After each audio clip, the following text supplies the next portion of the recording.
Hello students, welcome to CG Shiksha. I am Tarannum, your English educator from CG Shiksha, and today in this class we are going to read our next chapter, and it's our last chapter from our lesson, and the name of chapter is Going Places, written by A.R. Barton.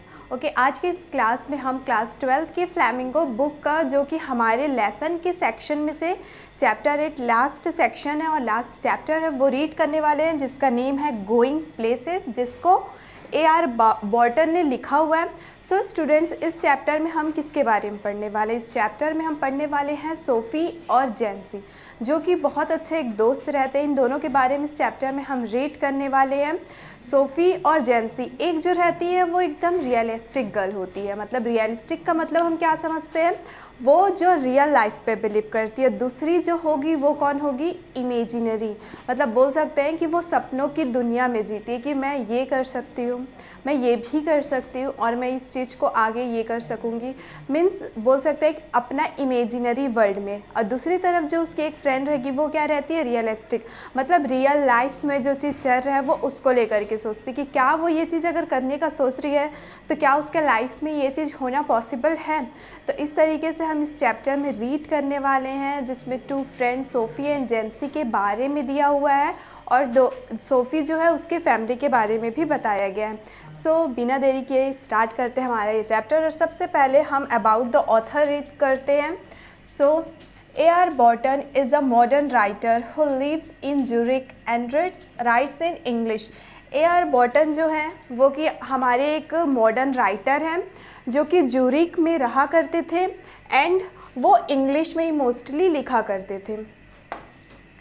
In the story Going Places, Barton explores the theme of adolescent fantasizing and hero worship. और ये जो chapter going places, ये फिर story जो हम पढ़ने वाले हैं उसमें हमारे राइटर A.R. बॉर्टन ने किसके बारे में बताया गया है?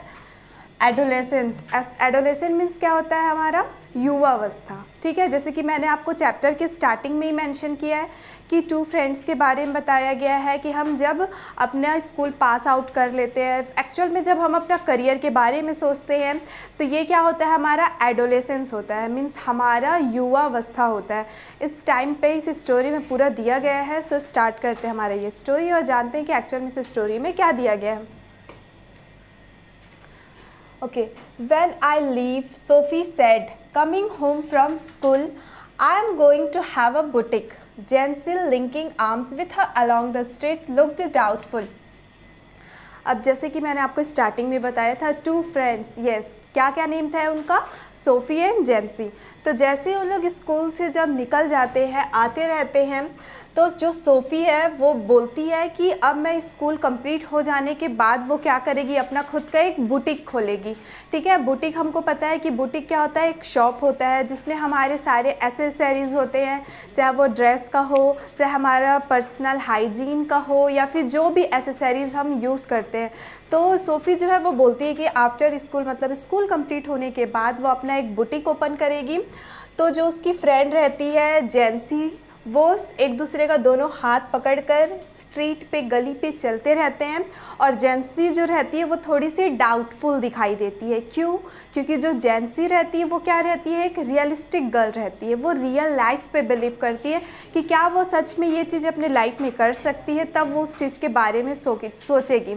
लेकिन जो सोफ़ी रहती है वो क्या रहती है? एक ड्रीमिंग गर्ल रहती है, बोल सकते हैं, मतलब वो बहुत सारे सपने देखती है। ठीक है, तो हमको स्टार्टिंग से ही पता चला कि सोफ़ी क्या सोच रही है कि वो अपने स्कूल के बाद में बुटीक ओपन करेगी, और जो जैंसी है वो डाउटफुल रहती है सोफ़ी के इस डिसीजन से। Then takes money Sophie, something like that, I will find it, Sophie said, staring far down the street. तब जो जैंसी है वो अपनी दोस्त सोफ़ी को शॉर्ट में सोफ कहती है और कहती है कि इसके लिए तो तुमको मनी रखना पड़ेगा, पैसे इकट्ठे करने पड़ेंगे। तो जो सोफ़ी है वो नीचे की तरफ देखते हुए चलते चलते कहती है कि हाँ, आई विल फाइंड इट, मतलब मैं पैसे जमा कर लूँगी, मैं पैसे ढूंढ लूँगी। Take you a long time to save that much, well I will be a manager then, yes of course, to begin with. तो जो जैंसी है वो बोलती है कि तुमको पैसे जमा करने में काफ़ी वक्त लग जाएंगे, तब सोफ़ी बोलती है कि अच्छा ठीक है, ये बात तो सही है कि मुझे पैसे जमा करने में काफ़ी समय लग जाएंगे। तो वो अपना बुटीक ओपन करने से पहले क्या सोचती है कि वो किसी दूसरे बुटीक में एज अ मैनेजर क्या करेगी, काम करेगी। Till I have got enough but anyway I know just how it's all going to look, they wouldn't make you manager straight off Soph. तब फिर वो बोलती है till I have got enough, मतलब जो सोफ़ी है वो बोलती है कि जब तक कि मुझे इतना पैसा ना मिल जाए, जब तक कि मैं एक बुटीक खुद का ना खोल लूँ, तब तक मैं दूसरे बुटीक में एज अ मैनेजर काम कर लूँगी। जब उसको बहुत सारे पैसे उसके पास जमा हो जाएंगे तो वो क्या करेगी, अपना खुद का एक बुटीक खोलने का सोचती है। तो जो जैंसी उसकी दोस्त है वो उसको बताती है दे wouldn't make you manager straight of, मतलब तुम किसी एक बुटीक में सिर्फ एज अ मैनेजर काम नहीं कर सकते हो क्योंकि तुमको तो कोई एक्सपीरियंस नहीं है, और वो तुमको मैनेजर की तरह नहीं एक वर्कर की तरह काम करवाएंगे। सोफ़ी, जैंसी जो है वो सोफ़ी को यही बताना चाहती है। I will be like Mary Quant, Sophie said. तब सोफ़ी बोलती है कि मैं एक मैरी कॉन्ट की तरह बनूंगी। अब यहाँ पे मैरी कॉन्ट कौन है, ये एक ब्रिटिश फैशन डिज़ाइनर है। ओके, तो जो सोफ़ी वो बोलती है कि अच्छा ठीक है, मैं तो बड़ी हो गई, क्या बनूंगी, एक मैरी कॉन्ट की तरह बनूंगी, मतलब एक मैं भी बहुत ही हायर फैशन डिज़ाइनर बनूंगी। Okay, I will be a natural, they will see it from the start. अब स्टार्टिंग से ही देखें, I will be a natural, मतलब जो जैंसी रहती है वो क्या रहती है, रियलिस्टिक गर्ल रहती है, नेचुरल गर्ल रहती है। दे will see it from the start, I will have the most amazing shop this cities ever seen. अब जो सोफ़ी है वो बोलती है कि वो स्टार्टिंग से उसने तो ये सोच लिया है कि वो एक बुटीक ओपन करने वाली है, तो वो बताती है कि मैं इस शहर में इतना अमेजिंग से, इतना अद्भुत से एक अपना बुटीक ओपन करूँगी जो आज तक शहर वालों ने देखा ना होगा। Jancy, knowing they were both earmarked for the biscuit factory, become melancholy. Okay, here earmarked किसको कहते हैं, पहले तो हम ये समझ लेते हैं, जो किसी काम के लिए एकदम रिजर्व्ड होते हैं कि हम सिर्फ यही काम कर सकते हैं, उसको ही हम क्या बोलते हैं, ईयरमार्क्ड बोलते हैं। ओके, तो जैंसी है वो बोलती है कि हम दोनों को ये बात पता है कि हम लोग किस चीज़ के लिए ईयरमार्क्ड है, किस चीज़ के लिए रिज़र्व है। तो हम सिर्फ एक बिस्किट फैक्ट्री में काम करने के लिए रिज़र्व है। और बिकेम मेलनकॉली मीन्स, फिर वो ये सोच करके उदास हो जाती है। मेलनकॉली मीन्स होता है आपका उदासी। She wished Sophie wouldn't say these things. When they reached Sophie Street, Jancy said, "It's only a few months away now, Soph. You really should be sensible."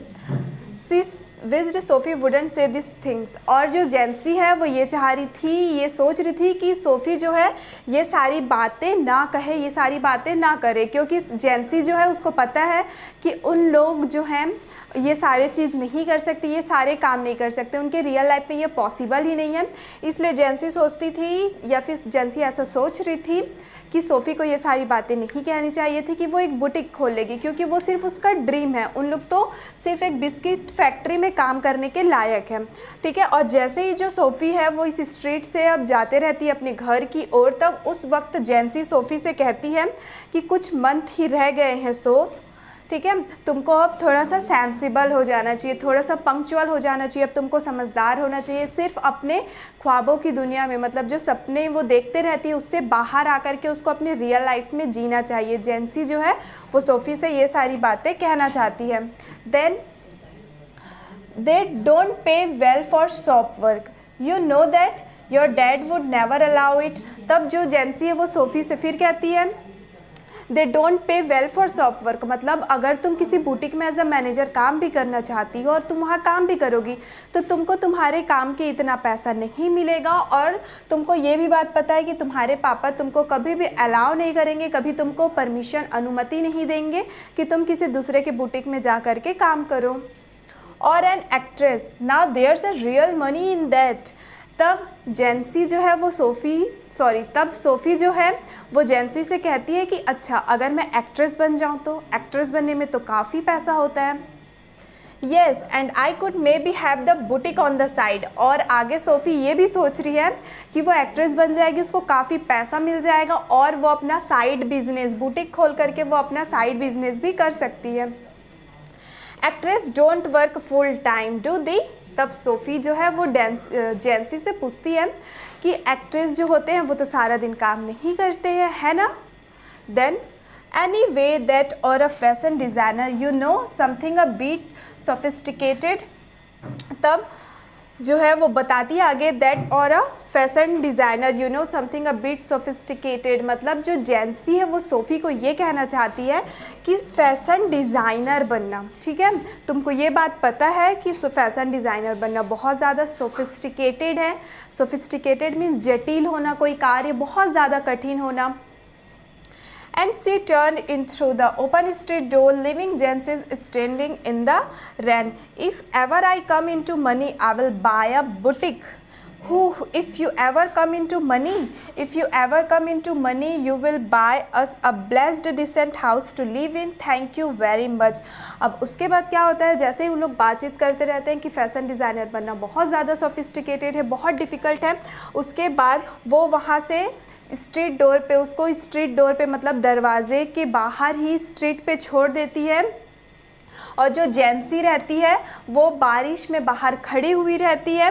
और उसके बाद जो सोफ़ी है वो बोलती है कि अगर मेरे पास बहुत सारे पैसे आ जाएंगे तो मैं क्या करूँगी, खुद के लिए एक बुटीक बना लूँगी, एक बुटीक ख़रीद लूँगी। तब जो जेंसी है वो बोलती है कि अगर तुम्हारे पास बहुत पैसे आ जाएंगे तो तुम क्या करना, उस पैसे से हमारे लिए एक अच्छा डिसेंट सा हाउस मतलब एक आरामदायक घर बना लेना, जिसमें हम लोग सब बहुत आराम से एक साथ मिलजुल कर रहा करेंगे। इसके बाद जो जेंसी है वो सोफ़ी को थैंक यू बोल देती है। देन आगे स्टोरी में हम देखते हैं कि अब क्या होगा। Sophie's father was scooping shepherd's pie into his mouth as hard as he could go. His plump face still grimy and sweat marked from the day. अब जो सोफ़ी है और जो जेंसी है वो दोनों क्या हो गए, अलग अलग हो गए। मतलब सोफ़ी उसको स्ट्रीट के बाहर अपने घर के बाहर ही उसको छोड़ करके अब अंदर चले गई। अब सोफ़ी अपने घर के अंदर आ जाती है। अब इसके बाद से उसके घर के अंदर का स्टोरी हम रीड करने वाले हैं। तो जैसे ही सोफ़ी जब अपने घर के अंदर आती है तो जो सोफ़ी के फादर रहते हैं वो स्कूपिंग मतलब थोड़े से झुका हुआ, तो थोड़ा सा झुक करके वो एक सेफर्ड जो पाए रहता है, बोल सकते हैं कि एक तरीके का स्नैक्स होता है, नाश्ता होता है, वो खाते हुए रहते हैं। और वो जो खाते रहते हैं सेफर्ड्स पाए वो बहुत ज़्यादा हार्ड मतलब बहुत ज़्यादा टाइट रहता है। और सोफ़ी के फादर का डिस्क्रिप्शन बताया गया है कि उनका जो चेहरा रहता है वो बहुत ही प्लम्प रहता है, मतलब भद्दा सा उनका चेहरा रहता है, बहुत ही ग्रीमी और स्वेटी मतलब उनके चेहरे में बहुत ज़्यादा पसीना रहता है और वो बहुत ही गुस्सैल दिखाई देते हैं। She thinks money grows on trees don't see dad. अब उसके फादर जो हैं वो बोलते हैं कि तुमको ऐसा लगता है कि क्या पैसे जो हैं वो पेड़ पे उगते हैं। तब जो सोफ़ी है वो बोलती है कि डोंट सी मतलब ऐसा नहीं लगता है। Said little Derek hanging on the back of his father's chair.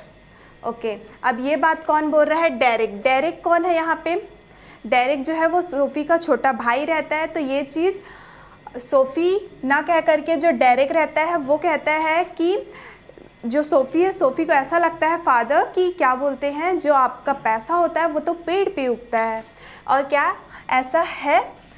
और जो डेरिक रहता है वो उसके फादर के चेयर मतलब उसके फादर जिस कुर्सी पे बैठे हुए रहते हैं उनके कुर्सी के पीछे वो लटकता हुआ रहता है और ऐसा अपने डैड को कहता है कि जो सोफ़ी है उसको तो ये लगता है कि पैसे जो हैं वो ट्री पे ग्रो करते हैं। देयर मदर साइड, और जो उसकी मम्मा रहती है वो एक गहरी सांस लेती है उसी टाइम पे। Sophie washed her back stooped over the sink and wondered at the incongruity of the delicate bow which fastened her apron strings, the delicate seeming bow and the crooked back। और जो SoFi रहती है वहाँ पे जब ये सारी बातें होती रहती है उस टाइम पे जो सोफ़ी रहती है वो देखती है back stooped over the sink and wondered at the incongruity of the delicate bow which fastened her apron strings। जो सोफ़ी रहती है वो देखती है कि उनके बैक पे, ठीक है, उसके पीछे तरफ जो स्टूप्ड रहता है वो सारी चीज़ देख करके एकदम वंडर हो जाती है, मीन्स आश्चर्य हो जाती है कि इतनी कॉन्ग्रुइटी, इतनी अयोग्यता, जो लोग इतने सब कुछ सोच रहे हैं। और फिर वो देखती है कि वहाँ पे एक एप्रन क्या होता है, एक तरीके का जैकेट होता है। तो देखती है कि एक जैकेट लटक रहा है और उस एप्रन का जो बो है, बो इस टाइप का होता है कुछ, जो बो है वो बहुत ज़्यादा क्या है, एप्रन का जो बो है वो बहुत ज़्यादा लूज़ है, बहुत ज़्यादा ढीला है। The delicate seeming bow and the crooked back, तो ये जो एप्रन का बो है उस तरफ उसका नज़र जाता है और उसके बाद उसका नज़र अपने डैड के क्रूक्ड बैक मतलब झुके हुए पीठ की तरफ जाता है। Then the evening had already blackened in the windows and the small room was steamy from the stove and cluttered with the heavy breathing man in his waist at the table and the dirty washing piled up in the corner। अब ये तो सारी बातचीत चल रही थी, सब लोग वहाँ पे बैठे हुए थे, सोफ़ी, उसके डैड, उसका छोटा भाई डेरेक एंड उसकी मम्मा। और उस टाइम पे जो डेरेक है वो सोफ़ी को टोन करते हुए अपने डैड से सारे क्वेश्चंस करता है। उसके बाद हमने देखा कि जो उसकी मम्मा है सारी बातें सुनकर एकदम गहरी सांस लेने लगती है। सोफ़ी का जो नज़र है वो थोड़ा इधर उधर जाता है, वो एप्रन की तरफ देखती है, फिर अपने डैड के बैक की तरफ देखती है। ये सारी बातें करते करते अब क्या हो जाता है, जो इवनिंग रहता है मतलब जो शाम का समय रहता है अब उसमें अंधेरा बढ़ने लगता है। मीन्स ये है कि अब रात होने वाली रहती है और उनका जो छोटा सा कमरा रहता है वो धुएं से, स्टोव का जो धुआं रहता है, स्टीम रहता है, उससे पूरा छोटा सा कमरा भर जाता है। साथ ही साथ इसमें थोड़ा ह्यूमरस करते हुए ये भी बताया गया है कि हैवी ब्रीदिंग मैन, यहाँ पे हैवी ब्रीदिंग मैन किसको कहा गया है, सोफ़ी के फादर, क्योंकि वो बहुत ज़्यादा हेल्दी मतलब बोल सकते हैं एक मोटू से इंसान थे, तो उनके वजह से जो रूम रहता है वो क्लटर्ड मतलब पूरा भर जाता है, फिल्ड हो जाता है। और टेबल के किनारे बहुत सारे डर्टी क्लॉथेस पड़े रहते हैं, कॉर्नर पे किनारे पे गंदे कपड़ों का पाइल मतलब ढेर लगे रहता है और इन सारी चीज़ों से उनका रूम भरा हुआ रहता है। SoFi felt a टाइटिंग in her throat, और इतनी ज़्यादा भरे हुए रूम में बोल सकते हैं सोफ़ी को ऐसा लगता है कि उसका जो गला है, थ्रोट है, उसका जो नेक है वो क्या हो रहा है, टाइट हो रहा है, मतलब उसको थोड़ा सा अनकंफर्टेबल सा लगने लगता है कि उनका रूम इतने सारी चीज़ों से क्या है, भरा हुआ है। She went to look for her brother Geoff. अब जो सोफ़ी रहती है उसका एक और भाई रहता है, वो उसका नाम रहता है जॉफ, तो वो अब अपने ब्रदर के पास में जाती है उसको देखने के लिए। He was kneeling on the floor in the next room tinkering with a part of his motorcycle over some newspaper spread on the carpet।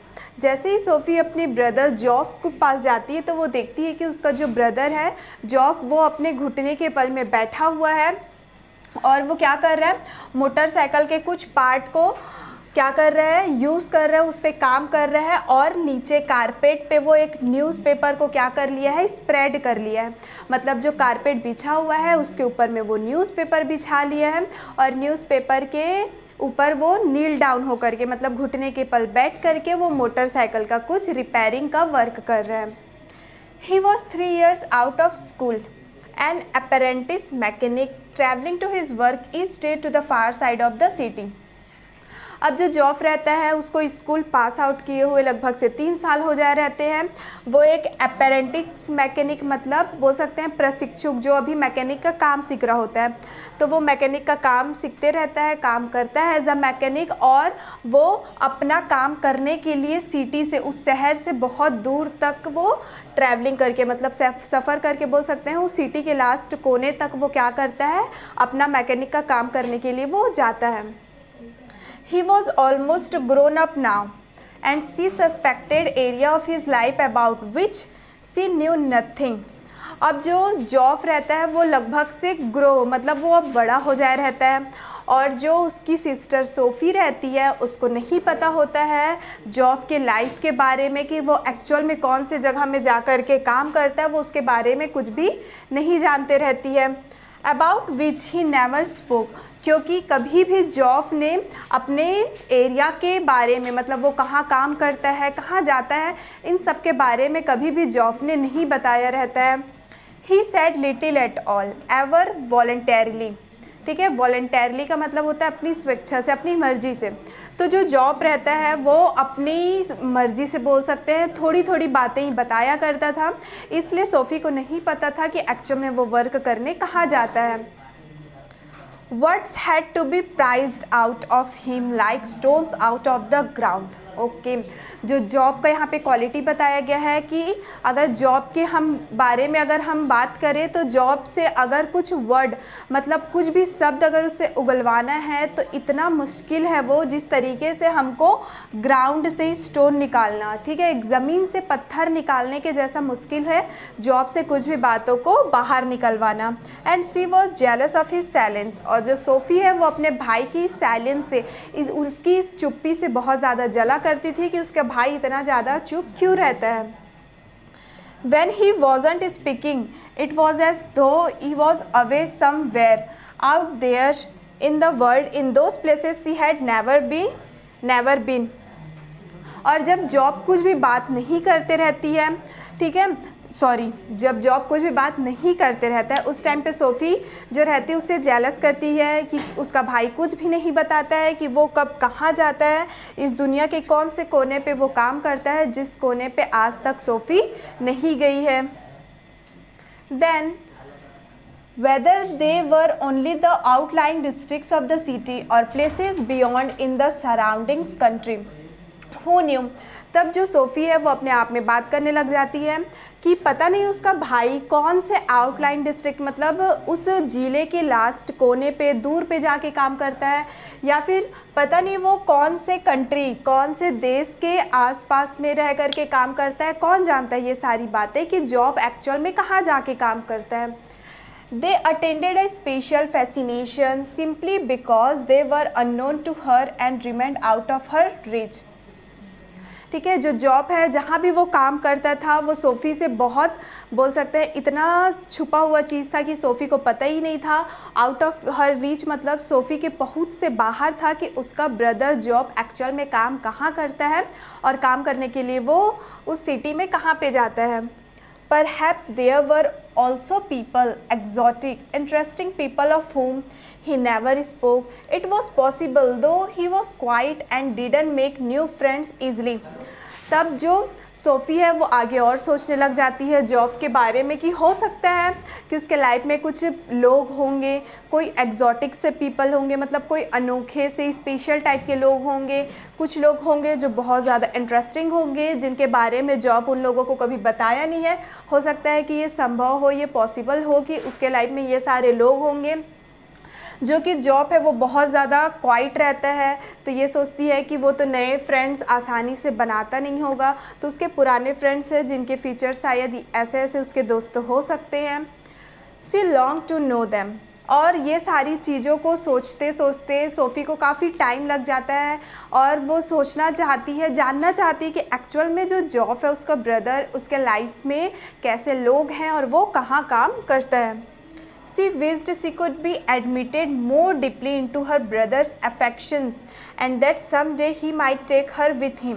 आगे सोफ़ी ये भी चाहती है, ये विश करती है कि काश उसका भाई उसको अपने अफेक्शन के बारे में मतलब अपने अफेयर के बारे में कि क्या उसके लाइफ में कोई गर्ल है जिसे वो लव करता होगा। तो जो सोफ़ी है वो खुद से सोचने लग जाती है कि काश मेरे भाई की लाइफ में अगर कोई उसका अफेयर होगा तो वो खुद मुझे एक दिन क्या करेगा, अपने अफेयर के पास ले जा कर के मुझे मिलवाएगा। Though their father forbade it and Job had never expressed an opinion, she knew he thought her too young। फिर वो आगे ये भी सोचती है, उसको ये पता रहता है कि जो उसके फादर हैं वो तो मना कर देंगे और जो जॉब है वो अपना ओपिनियन अपनी सोच कभी भी अपने फादर के साथ शेयर नहीं करेगा। और ये भी उसको पता है कि उसका भाई ऐसा सोचता है कि जो सोफ़ी है वो काफ़ी ज़्यादा यंग है, मतलब बहुत छोटी है, तो उसका भाई तो उसको अपने साथ लेकर के जाएगा नहीं और अपने अफेक्शन मतलब अपने अफेयर या फिर समवन स्पेशल से कभी वो उसे मिलवाएगा नहीं। एंड सी वॉज इम्पेशेंट, और जो सोफ़ी जो रहती है बहुत ज़्यादा इम्पेशेंट रहती है, उसके में बिल्कुल भी धैर्य नहीं होता है। She was conscious of a vast world out there waiting for her and she knew instinctively that she would feel as at home there as in the city which had always been her home। वो बहुत ज़्यादा conscious रहती, मतलब इस पूरे vast world में, इस बड़ी सी दुनिया में वो बहुत ज़्यादा कॉन्शियस है, बहुत जागरूक है बोल सकते हैं हम। और वो क्या चीज़ का वेट कर रही है, out there waiting for her, मतलब वो किस भी चीज़ को लेकर के ज़्यादा देर तक वेट नहीं कर सकती है। जैसे कि अभी इससे पहले हमने पढ़ा कि वो इम्पेशेंट है, अधीर टाइप की, उसके में धैर्य की कमी है। तो इस बड़े से दुनिया में किसी भी चीज़ का वेट करना उसके लिए बहुत ही इम्पॉसिबल टाइप का है। और वो ये चीज़ भी जानती है कि इंस्टिंक्टिवली मीन्स स्वाभाविक रूप से उसको ये बात भी पता है कि she would feel as at home as there as in the city which had always been her home। वो जिस शहर में रहती है उस शहर को वो अपने घर की तरह महसूस करती है। It expectantly awaited her arrival, she saw herself riding there behind Job। अब जैसे कि हमको इस स्टोरी को पढ़ते पढ़ते आपको ये बात तो आप पहले ये ध्यान रखिए कि जो भी हम पढ़ रहे हैं अभी, सोफ़ी वो सिर्फ सोच रही है ना कि एक्चुअल में ऐसा हो जाता, उसके भाई को लेके सोच रही है कि ऐसा हो जाता, वो मेरे से ये सारी चीज़ें शेयर करता, वो मेरे को यहाँ लेके जाता, और फिर आगे ये भी सोच रही है कि उसके फादर जो है वो मना कर देंगे। ये सिर्फ सोफ़ी का क्या है, उसका इमेजिनरी वर्ल्ड है, उसकी कल्पना की दुनिया। और आगे फिर वो ये भी सोच रही है कि काश एक दिन ऐसा हो जाए कि जो उसका भाई जॉब है वो उसको बाइक के पीछे में राइडिंग के लिए ले करके जाए, बैठा करके। ही वोर new shining black leathers and see a yellow dress with a kind of cap that flew out behind। आगे जो सोफ़ी और इमेजिन करती है और सोचती है कि काश उसका भाई एक नया कपड़ा पहने रहेगा, ठीक है। शाइनिंग ब्लैक लेदर्स मतलब ब्लैक लेदर से चमकता हुआ नया कपड़ा पहने रहेगा, और जो सोफ़ी है वो येलो कलर का ड्रेस पहने रहेगी और एक कैप मतलब एक टोपी लगाए रहेगी जो कि पीछे उड़ता हुआ रहेगा उसका टोपी, ठीक है। ये सारी चीज़ें सोफ़ी क्या कर रही है, सिर्फ ड्रीम देख रही है, सपने देख रही है कि ऐसा ऐसा चीज़ हो जाता काश। There was the sound of applause as the world rose to greet them. आगे सोफ़ी ये सोचती है कि जैसे ही उन लोग बाइक राइडिंग के लिए निकलते हैं तो मानो पूरे सब तरफ पूरी दुनिया में तालियों की आवाज़ गूंजने लग जाती है। और लोग ताली किस लिए बजाते हैं, उनका ग्रीट करने के लिए, उनका अभिवादन करने के लिए। तो हमको यहीं से ही पता चल रहा है कि सोफ़ी कितनी ज़्यादा इमेजिनरी वर्ल्ड में जीती है। He sat frowning at the oily component he cradled in his hands as though it were a small dumb animal and he was willing it to speak। अब सोफ़ी जो है अपने भाई के पास तो जाए रहती है, जॉब के पास उसको काम करते हुए देखती है। अब उसका ये इमेजिनरी वर्ल्ड यहाँ पे होता है कंप्लीट। अब देखते हैं जो ही सेट मतलब ही का मतलब कौन है यहाँ पे, जॉब है। जो जॉब रहता है वो अपना किसी ऑयली चीज़ में, ऑयली कंपोनेंट मतलब जो ग्रीस वगैरह रहता है, तो वो तो मैकेनिक का काम कर रहा है, तो कुछ ग्रीसिंग या फिर ऑयलिंग वाले चीज़ों को अपने हाथ में लेकर के काम करते रहता है, ठीक है। It were a small dumb animal and he was willing at it to speak. और जो जॉब रहता है वो अपने मैकेनिक वाला काम करते रहता है और वो एक डम एनिमल की तरह दिखाई देता है और वो उस टाइम पे कुछ भी बोलना नहीं चाहते रहता है। I made Danny Casey, Sophie said. He looked around abruptly, where. तब उसी टाइम पे जो सोफ़ी है वो अपने ब्रदर जॉब से कहती है कि मैं डैनी कैसी से मिली। अब यहाँ पे डैनी कैसी कौन है, डैनी कैसी जो है एक बहुत ही फेमस ब्रिटिश फुटबॉल प्लेयर है, ठीक है। तो सोफ़ी जो है जॉब को बोलती है कि मैं तो डैनी कैसी से मिली। अचानक से, एब्रोवेटली मीन्स सडनली, अचानक से जो जॉब है उसकी तरफ देखने लग जाता है कि ये डैनी कैसी से कैसे मिल सकती है। फिर वो उससे क्वेश्चन पूछता है कि कहाँ, तुम डैनी कैसी से कहाँ मिली। In the arcade, funnily enough, it's never true, I did too, you told Dad। तब वो सोफ़ी बताती है कि मैं डैनी केसी से आर्केड में मिली। आर्केड एक तरीके का एरिया का नाम होता है, एक जगह का नाम होता है। तो वो बताती है कि मैं आर्केड में उससे मिली हूँ। तो जॉब बोलता है कि नहीं, ऐसा तो हो ही नहीं सकता, ये चीज़ कभी सच नहीं हो सकती है। तो फिर से सोफ़ी कहती है कि आई डिड टू, मतलब मैं डैनी केसी से मिली हूँ। तब जो जॉब है वो क्वेश्चन पूछता है कि क्या तुमने डैड को बताया है कि तुम डैनी केसी से मिली हो। She shook her head, chested at his unawareness that he was always the first to share her secrets. फिर वो अपना हेड को शुक करती, मतलब अपना सर हिलाते हुए कहती है, और चेसेंड मतलब रिमाइंडेड, अपने भाई को याद दिलाने की कोशिश करती है कि वो भूल चुका है कि सोफ़ी अपना सारा बात सबसे पहले अपने ब्रदर जॉब को बताती है। I don't believe it, there I was looking at the clothes in Royce's window when someone came and stood beside me and I looked around and should it be but Danny KG. आगे जो SoFi है वो अपने brother job से share करते हुए बताती है कि उसको यकीन नहीं हो रहा था जब वो कपड़े देख रही थी राइसोस में, ठीक है, राइसोस के विंडो में। जो अभी हमने एरिया का नाम पढ़ा ना, आर्केड एक तरीके का एरिया है, वहीं उसी एरिया में राइसोस का एक विंडो था और उस विंडो से क्या कर रही थी जो सोफ़ी है वो क्या कर रही थी, वहाँ पे क्लॉथेस देख रही थी। तो आगे वो बताती है कि मुझे यकीन नहीं हो रहा था कि कोई मेरे बिसाइड में, मतलब मेरे बगल में आके कोई इंसान खड़े हो गया। मैं उसकी तरफ देखी और वो कौन था, एक्चुअल में वो डैनी केजी था। ऐसा वो सारे स्टोरी अपने ब्रदर जॉब से शेयर करने लग जाती है। All right, what does he look like. तब उसका भाई उससे क्वेश्चन करता है कि अच्छा ठीक है, वो किस तरीके का दिखाई दे रहा था तुमको। Oh come on, you know what he looks like. तब सोफ़ी बोलती है कि अरे तुमको पता नहीं कि वो किस तरीके का दिखाई देता है। Close to, I mean well he was green eyes, gentle eyes. तब वो है जो सोफ़ी है वो रिप्लाई करती है कि उसकी आंखें ग्रीन है, बहुत जेंटल है उसकी आंखें। And he is not so tall as you had think. और आगे सोफ़ी अपने ब्रदर जैब को ये भी बताती कि जैसे तुम उसको सोचते हो कि वो बहुत ज़्यादा टॉल है, बहुत लंबा है, एक्चुअल में वो उतना लंबा भी नहीं है। She wondered if she should say about his teeth but decided against it. अब जो सोफ़ी है वो सोचने लग जाती है कि क्या वो अपने ब्रदर को उसके टीथ के बारे में बताएगी। ये सोच करके आश्चर्य होती है, फिर वो उसके अगेंस्ट हो जाती है, मतलब खिलाफ हो जाती है और उसके टीथ के बारे में अपने भाई को नहीं बताती है। Their father had watched when he came in and his face and arms were shiny and pink and he smelled of soap. अब यहाँ पे बताया गया है कि ये सारी बातें जब उन लोग करते रहते हैं, उसी के टाइम पे क्या होता है, उसके फादर जो हैं वो वॉश हो करके, मतलब नहा करके अब बाहर आते हैं। उनका जो चेहरा है वो भी थोड़ा क्लीन दिखाई देता है, उनके जो आर्म्स है, जो बाजुएं हैं वो थोड़े चमकते हुए दिखाई देते हैं, पिंक दिखाई देते हैं और उनके में से सोप मतलब साबुन का स्मेल आते रहता है। He switched on the television, tossed one of little Derek's shoes from his chair onto the sofa and sat down with a grunt. अब वो क्या करते हैं, जैसे ही वो नहा करके बाहर आते हैं तो वो अब टीवी चालू करते हैं। कौन? सोफ़ी के डैड, ठीक है। और सोफ़े में जो उसका भाई डेरेक का एक जूता रखाया हुआ रहता है, वो जूते को उठा करके उछाल देते हैं और ग्रंट के साथ, ग्रंट मीन्स हैवी साउंड के साथ क्या हो जाते हैं, वो सोफ़े में बैठ जाते हैं, ठीक है।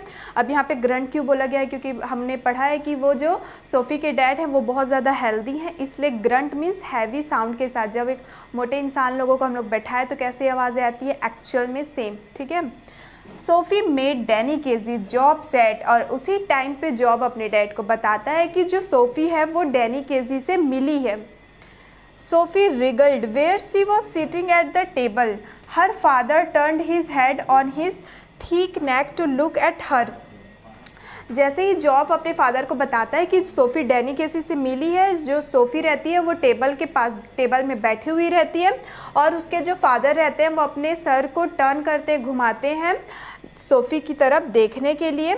His expression was one of his disdain, और उसके फादर सोफ़ी को बहुत ही डिसडैन नज़र से, मतलब घृणा की दृष्टि से बोल सकते हैं हम, देखने लग जाते हैं। It's true, job said. और उसके बाद उसके फादर सोफ़ी से पूछते हैं कि जो जॉब कह रहा है क्या वो सच है, मतलब क्या तुम डैनी केसी से मिली हो। Then I once knew a man who had known Tom Feeney. His father said reverently to the television. अब उसके फादर जो है वो टेलीविज़न की ओर देखते देखते ही बताने लग जाते हैं कि वो एक बार टॉम फीनी से मिले थे। टॉम फीनी कौन है? He is also British football player, मतलब वो भी एक ब्रिटिश फुटबॉल प्लेयर है। तो उसके फादर को ऐसा लगता है कि जो सोफ़ी है वो ऐसे ही कुछ भी बातें कर रही है कि वो डैनी किसी एक फ़ुटबॉल प्लेयर से मिली है, इसलिए उसके फादर भी वैसे ही उसमें जाने लगते हैं और बोलते हैं कि हाँ मैं भी तो एक बार टॉम फाइनी से मिला था। But that was a long time ago, you told us, Geoff said. तो फिर उसके फादर आगे बताते हैं कि लेकिन मैं काफ़ी समय पहले टॉम फीनी से मिला था। तो सोफ़ी बोलती है कि हाँ आपने बताया था, जॉब ने ऐसा मुझे कहा है। कैसी might be that good someday, better than that even, he is the best if he keeps his head on his soldiers, if they look after him properly. A lot of distraction for a youngster in the game these days. He will be all right. उसके बाद जो SoFi है वो कहने लग जाती है Casey might be that good someday, मतलब जो केसी है, जो डैनी केसी है, वो एक दिन बहुत ही अच्छा फुटबॉल प्लेयर बन जाएगा और वो टॉम फिनी से भी ज़्यादा क्या हो जाएगा, एकदम ज़्यादा बेस्ट हो जाएगा। और उसके बाद he keeps his head on his soldiers, वो अपने सोल्जर की तरफ देखने लग जाता है, ठीक है। If they look after him properly, a lot of distractions for a youngster in the game this days. और उसके बाद जो उसके फादर हैं वो बताते हैं, कहने लग जाते हैं जॉफ और सोफ़ी से कि आजकल के जो यंगस्टर मतलब जो युवा लोग रहते हैं उनके गेम में, उनके खेल में बहुत सारे डिस्ट्रैक्शंस आते हैं। He will be all right, क्या है ऑल राइट है, मतलब he will be all right मतलब जो डैनी केसी है वो एकदम सही है। He is with the best team in the country. He is very young yet he is older than I am. Too young really for the first team. You can't argue with that sort of ability.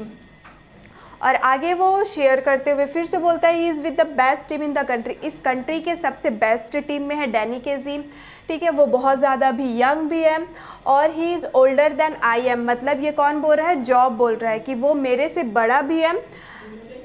To young really for the first team, किसी भी एक team के लिए वो बहुत ज़्यादा young player है Danny Cassie. You can't argue with that sort of ability, मतलब हम लोग उसके अंदर इतनी कैपेबिलिटी, इतनी क्षमता है कि हम लोग उसको लेकर के बहस नहीं कर सकते कि वो कहीं से भी क्या है, लायकदार नहीं है, ऐसा हम डैनी केसी को नहीं मान सकते हैं। He is going to buy a shop, Sophie said from the table, और जो सोफ़ी रहती है वो टेबल के पास में बैठी हुई रहती है और वहीं से ही वो बोलती है कि जो डैनी केसी है वो अब एक शॉप खरीदने वाला है। हर फादर ग्रीमेज्ड, और ये सुन करके जो उसके फादर रहते हैं वो ग्रीमेज्ड हो जाते हैं, मीन्स वो मुंह बनाने लग जाते हैं। Where had you heard that, he told me so. तब उसके फादर सोफ़ी से क्वेश्चन पूछते हैं कि तुमने ये बातें कब सुनी हैं। तब सोफ़ी रिप्लाई करती है कि मुझे डैनी केसी ने खुद बताया है। He muttered something inaudible and dragged himself round in his chair. उसके बाद जो उसके फादर रहते हैं वो मटरिंग मतलब धीरे धीरे कुछ इनऑडिबल मतलब सुनाई ना देने वाले भाषा में क्या करने लग जाते हैं, बड़बड़ाने लग जाते हैं और वापस से अपने चेयर की ओर वो जा कर के बैठने लगते हैं। This another of your wild stories. She met him in the arcade, Job said, and told him how it had been. उसके बाद उसके फादर बोलते हैं कि तुम्हारे वाइल्ड स्टोरी मतलब तुम्हारी जंगली कहानियों में से ये भी एक क्या है, आपका जंगली कहानी है, क्योंकि सोफ़ी के फैमिली को भी पता था कि जो सोफ़ी है वो बहुत ज़्यादा इमेजिनरी गर्ल है, सपनों की दुनिया में रहने वाली लड़की है। और फिर उसी टाइम पे जॉब कहता है कि वो डैनी केसी से आर्केड में मिली है। One of these days you are going to talk yourself into a load of trouble, her father said aggressively।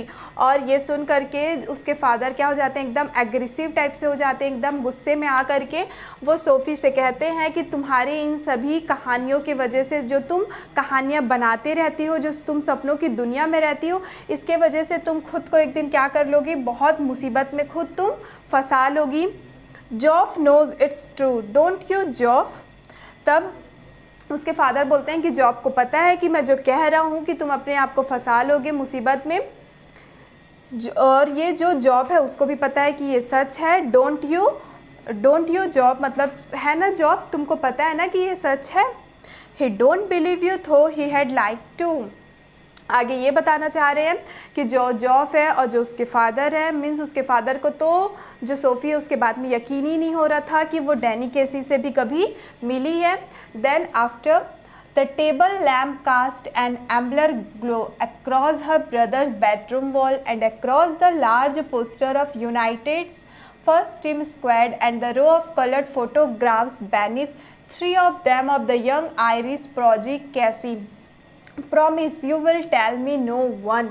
उसके बाद क्या होता है, यहाँ पे अब डिस्क्रिप्शन बताया गया है वहाँ पे रूम का, और उसमें ये बताया गया है कि एक टेबल लैंप रहता है, उस रूम पे एक टेबल जो लैंप आता है वो रहता है, और उस लैंप की जो रोशनी है वो बेडरूम के वॉल पर, उसके भाई के बेडरूम के वॉल पर क्या होने लगती है, रिफ्लेक्ट होने लगती है, चमकने लगती है।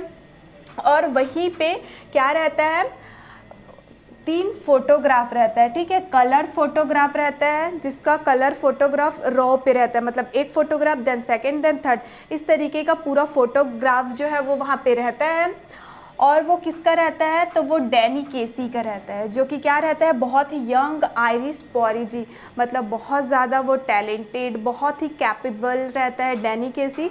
तो जो 3 फोटोग्राफ्स रहते हैं वो ही किसके रहते हैं, डैनी केसी के रहते हैं, जो कि उस दीवार के पास, मतलब बेडरूम का जो दीवार है उस दीवार के किनारे वहाँ पे उसका 3 फोटोग्राफ लगा हुआ रहता है। Promise you will tell no one, Sophie said. तब सोफ़ी जो है वो अपने ब्रदर जॉफ से कहती है कि तुम मुझे इस बात का प्रॉमिस करो कि तुम ये बात किसी को नहीं बताओगे कि उसके रूम पे डैनी केसी के फ़ोटोग्राफ्स लगे हुए हैं। Nothing to tell is there, promise Geoff dad'd murder me. तब जो जॉफ है वो बोलता है कि इसमें प्रॉमिस करने वाली कोई भी बात नहीं है।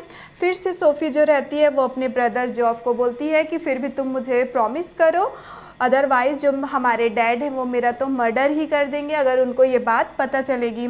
Only if he thought it was true please जॉफ। तब जो जॉफ है वो बोलता है कि उनको तब ये बात पता चलेगी कि तुम जो बोल रहे हो वो सच है, तभी वो तुमको क्या करेंगे, मर्डर कर देंगे। तब भी जो सोफ़ी रहती है वो जॉब से रिक्वेस्ट करती है कि प्लीज़ जॉब, प्लीज़ तुम डैड को कुछ भी बात मत बताना।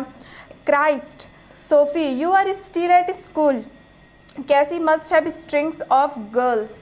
उस टाइम पे जो जॉब रहता है वो सोफ़ी से को बोलता है you are still at school, तुम अभी भी क्या में हो, स्कूल पे हो। और जो डैनी केसी हैं उसके पास तो गर्ल्स का स्ट्रिंग है, मतलब उसको लड़कियों की कमी नहीं है, उसके बहुत सारे गर्ल्स हैं जो कि उसके फ़ैन हैं।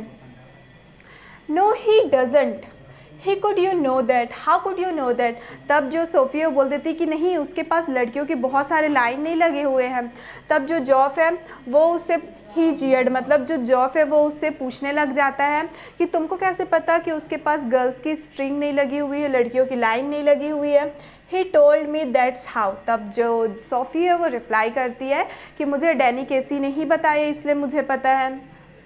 As if anyone would tell a girl something like that, yes he did। और उसके बाद जो जॉफ है वो बोलता है if anyone would tell a girl something like that, मतलब अगर उसने कह दिया कि उसके पास लड़कियों की लाइन नहीं लगी हुई है तो तुम क्या उस बात पे यकीन कर लोगी। तब जो जॉफ है वो बोलती है कि yes he did, मतलब उसने ये चीज़ खुद कहा है कि उसके पास गर्ल्स की स्ट्रिंग नहीं लगी हुई। he isn't like that, he is quiet, not as quiet as all that apparently, it was nothing like that Joff, it was me spoke first। और उसके बाद वो बताती है he isn't like that, मतलब वो बाकी लड़कों की तरह नहीं है, वो बहुत ज़्यादा शांत है, ठीक है। not as quiet as all that, वो सभी चीज़ों में एकदम ज़्यादा शांत नहीं है, ठीक है। it was nothing like that Joff, it was me spoke first. फिर वो अपने भाई को बताती है कि वो बाकी लड़कों की तरह नहीं है, बहुत शांत है, सभी चीज़ों में शांत नहीं है लेकिन वो शांत है। और जॉफ मैं ही वो थी जिसने पहले से डैनी केसी से बात किया है। When I saw who it was I said excuse me but aren't you Danny Casey. और फिर वो अपने भाई से शेयर करती है कि जैसे ही उसने डैनी केसी को देखा तो वो डैनी केसी से बोलने लग गई कि एक्सक्यूज़ मी, क्या आप ही डैनी केसी हैं। देन आगे देखते हैं स्टोरी में हम अब। And he looked short of surprise, और ये बात सुन करके जो डैनी केसी है वो थोड़ा सा हैरान हो जाता है। And he said yes that's right, फिर वो रिप्लाई करता है कि हाँ तुम बिल्कुल सही हो, मैं ही डैनी केसी हूँ। And I knew it must be him because he had the accent, you know, like when they interviewed him on the television. और आगे सोफ़ी अपने ब्रदर जॉब को बता रही है कि हाँ मैं उसका आवाज़ सुन के भी, उसको देख कर के भी जान गई कि वो ही डैनी केसी है, क्योंकि जो उसका एसेंट था, ठीक है, उसका बोलने का जो तरीका था, उसका प्रोनाउंसिएशन था, जिस वे पे वो बात कर रहा था, मैं उससे भी जान गई कि हाँ ये डैनी केसी है। फिर वो अपने ब्रदर जॉब को बोलती है कि तुमको पता है कि हमने टेलीविज़न पे उसका इंटरव्यू सुना था, तो इसलिए वो उसके एसेंट से, उसके प्रोनाउंसिएशन और बोलने के तरीके से जान जाती है कि एक्चुअल में वो डैनी केसी ही था। So I asked him for an autograph for little Derek, but neither of us had any paper or a pen। फिर वो बताती है आगे सोफ़ी कि उसके बाद सोफ़ी ने क्या किया, डैनी केसी से ऑटोग्राफ मांगा अपने छोटे भाई डेरिक के लिए, लेकिन उस टाइम पे ना डैनी केसी के पास कोई पेपर था और ना ही सोफ़ी के पास कोई पेपर और पेन था। So then we just talked a bit, और इस वजह से वो उसको ऑटोग्राफ नहीं ले पाई और उन लोग थोड़ा ही कुछ बातचीत कर पाए। About the clothes in Royce's window, he seemed lonely. After all, it's a long way from the west of Ireland. उसके बाद आगे सोफ़ी अपने ब्रदर से शेयर करती है। उसके बाद उन लोग जो बात किए थे वो राइसोस के विंडो में लटके हुए जो कपड़े थे उसके बारे में बात कर रहे थे वो। और सोफ़ी बता रही है कि वो बहुत ही ज़्यादा लोनली, मतलब अकेला महसूस कर रहा था, अकेला दिखाई दे रहा था, कि आफ्टर ऑल मतलब जाहिर सी बात है कि वो अकेला दिखाई देगा ही, क्योंकि वो तो यहाँ पे मैच खेलने के लिए आया है जो कि वेस्ट ऑफ आयरलैंड, मतलब अपने होम टाउन से वो काफ़ी दूर आया हुआ था मैच खेलने के लिए, इसलिए वो काफ़ी अकेला दिखाई दे रहा है। ये सारी बातें सोफ़ी जो है अपने ब्रदर जॉब से शेयर करने लग जाती है। And then just as he was going he said, if I would care to meet him next week he would give me an autograph then. और उसके बाद जो सोफ़ी है वो अपने ब्रदर को बताती है कि जैसे ही डैनी केसी वहाँ से जा रहा था तब डैनी केसी ने सोफ़ी से कहा कि अगर वो नेक्स्ट वीक, अगले हफ्ते अगर वो उससे मिलेगी तो वो उसको क्या करेगा, अपना ऑटोग्राफ दे देगा। देन उसके बाद देखते हैं हम, of course I said I would. उसके बाद जो सोफ़ी है वो डैनी केसी को रिप्लाई करती है कि हाँ बिल्कुल, मैं आपसे ज़रूर मिलूँगी। As if he had ever show off, you do believe me now, don't you? और उसके बाद जो जॉफ है वो अपनी सिस्टर सोफ़ी से बोलने लग जाता है, as if he had ever show up, क्या तुमको लगता है कि वो सच में तुमको कभी और दिखाई देगा? तो सोफ़ी है वो बोलती है जॉब से कि तुम मुझे पे बिलीव करो, तुम मुझ पे यकीन नहीं कर रहे हो। He dragged his jacket, which was shiny and shapeless, from the back of the chair and pushed his arms into it. और ये सारी बातें करने के बाद जो जॉब रहता है वो क्या करता है, अपने जैकेट को वो उठा लेता है। जो उसका जैकेट रहता है बहुत ही शाइनी रहता है, लेकिन वो बहुत शेपलेस, मतलब उसका कोई आकार नहीं रहता उस जैकेट का। और उसके बाद वो उसको चेयर से उठा लेता है और उसमें अपने आर्म्स, मतलब वो उस जैकेट को पहन लेता है। She wished he paid more attention to his appearance. और उस टाइम पे भी जो सोफ़ी है वो यही सपना देखते रहती है कि काश जो जॉफ है उस पर ज़्यादा वो उस पर ध्यान देता। Wished he cared more about clothes. फिर उसके बाद ये भी सोचती है सोफ़ी की काश उसका जो ब्रदर है जॉब वो अपने क्लॉथेस पे, अपने कपड़े पे भी ध्यान देता। काश He was tall with a strong dark face, handsome she thought.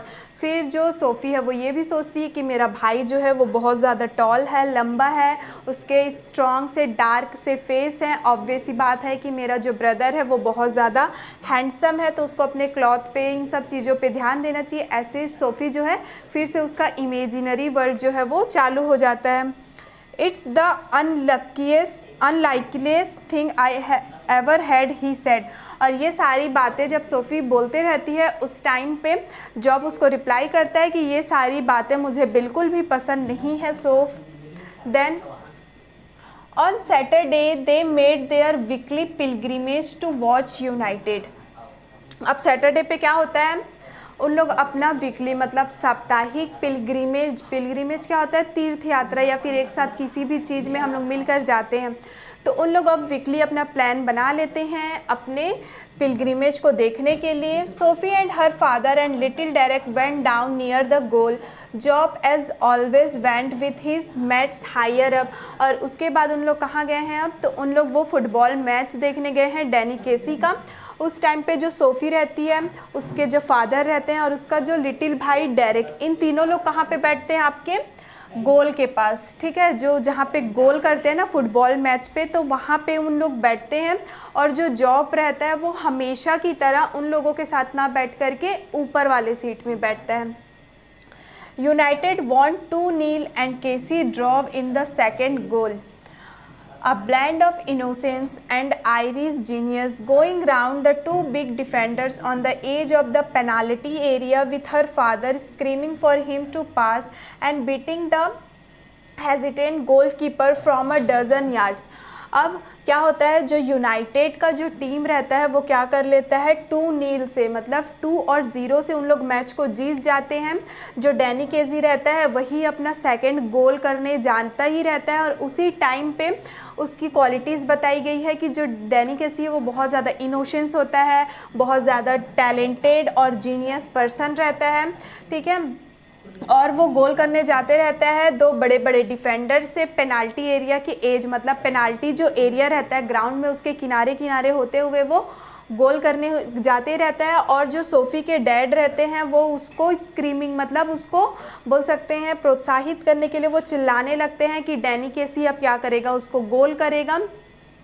And beating the hesitant goal keeper from a dozen yard, जो कि उसे डजन यार्ड, ठीक है, मतलब काफ़ी दूर बैठ कर के लोग उसको क्या करते रहते हैं, चीयर अप करते रहते हैं। Sophie glowed with pride after word जो वॉज एक्सटेटिक, जो ये सब चीज़ देख करके जो सोफ़ी रहती है वो बहुत ज़्यादा प्राइड, मतलब अभिमान ही फील करने लग जाती है। और जो जॉब रहता है वो एक्सटेटिक, मतलब एकदम उन्मत्त हो जाता है, मग्न हो जाता है, खो जाता है। I wish he was an English man someone said on the bus, और जो एक बस में कोई इंसान रहता है वो बोलता है कि काश डैनी केसी जो है वो इंग्लिश मैन रहता, जो कि वो आयरलैंड का था। Ireland will win the world cup, little Derek told his mother when Sophie brought him home. और जब इन लोग सब लोग घर आ रहे थे उस टाइम पे जो उसका छोटा भाई डेरेक रहता है वो बताता है, कहता है अपनी मदर से कि जो आयरलैंड है वो क्या कर लेगा, वर्ल्ड कप को जीत लेगा। Her father was gone to the pub to celebrate, और उसके बाद जो उसके फादर रहते हैं वो पब चले जाते हैं सब चीज़ को सेलिब्रेट करने के लिए।